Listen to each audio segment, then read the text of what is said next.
Hello everyone, welcome to Sanmarga classes. ಮುಂದಿನ ಪ್ರಶ್ನೆ ಅರ್ಥಶಾಸ್ತ್ರದ ಅರ್ಥ ಮತ್ತು ಮಹತ್ವ ಎನ್ನುವಂತಹ ಚಾಪ್ಟರ್ ನಿಂದ.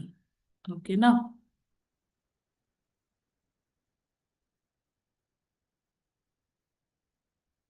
ಅರ್ಥಶಾಸ್ತ್ರದ ಪಿತಾಮಹ ಎಂದು ಯಾರನ್ನು ಪರಿಗಣಿಸಲಾಗಿದೆ?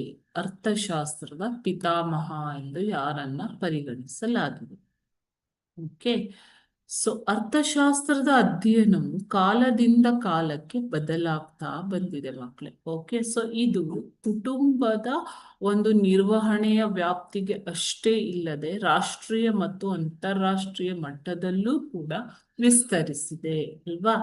ಸೊ ಅರ್ಥಶಾಸ್ತ್ರದ ಕುರಿತು ಅನೇಕರು ಅಧ್ಯಯನ ಮಾಡಿದ್ದಾರೆ. ಭಾರತದ ಮೌರ್ಯರ ಕಾಲದಲ್ಲಿದ್ದಂತಹ ಕೌಟಿಲ್ಯನು ಕೂಡ ಅರ್ಥಶಾಸ್ತ್ರದ ಮೇಲೆ ಗ್ರಂಥವನ್ನ ಬರೆದಿದ್ದಾನೆ ಅನ್ನೋದು ನಿಮ್ಗೆ ಗೊತ್ತು.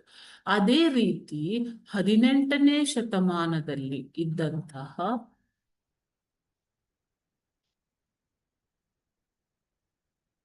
18ನೇ ಶತಮಾನದಲ್ಲಿ ಇದ್ದಂತಹ ಅರ್ಥಶಾಸ್ತ್ರದ ಪಿತಾಮಹ ಎನಿಸಿಕೊಂಡಿರುವ ಆಡಮ್ ಸ್ಮಿತ್ ಅವರು ಏನ್ ಹೇಳ್ತಾರೆ?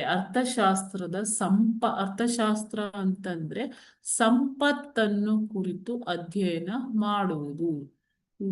ಸಂಪತ್ತನ್ನು ಕುರಿತು ಅಧ್ಯಯನ ಮಾಡುತ್ತದೆ. ಅರ್ಥಶಾಸ್ತ್ರವು ಸಂಪತ್ತನ್ನ ಕುರಿತು ಅಧ್ಯಯನ ಮಾಡುತ್ತದೆ ಎಂದು ವ್ಯಾಖ್ಯಾನವನ್ನ ಮಾಡಿದ್ದಾರೆ. ಸೊ ಅರ್ಥಶಾಸ್ತ್ರದ ಪಿತಾಮಹ ಯಾರು? Adam Smith. ಇವರು 18ನೇ ಶತಮಾನದಲ್ಲಿ ಇದ್ದಂಥವರು. ಇವರನ್ನ ಅರ್ಥಶಾಸ್ತ್ರದ ಪಿತಾಮಹ ಅಂತ ಕರೀತಾರೆ. ಸೊ ಈ ಅರ್ಥಶಾಸ್ತ್ರದ ಪಿತಾಮಹರಾದಂತಹ ಆಡಮ್ ಸ್ಮಿತ್ ರವರು ಅರ್ಥಶಾಸ್ತ್ರ ಅಂತಂದ್ರೆ ಸಂಪತ್ತನ್ನ ಕುರಿತು ಅಧ್ಯಯನ ಮಾಡುತ್ತದೆ ಎಂದು ವ್ಯಾಖ್ಯಾನವನ್ನ ಮಾಡಿದ್ದಾರೆ. ಮತ್ತೆ ಓಕೆ, ಥ್ಯಾಂಕ್ ಯು.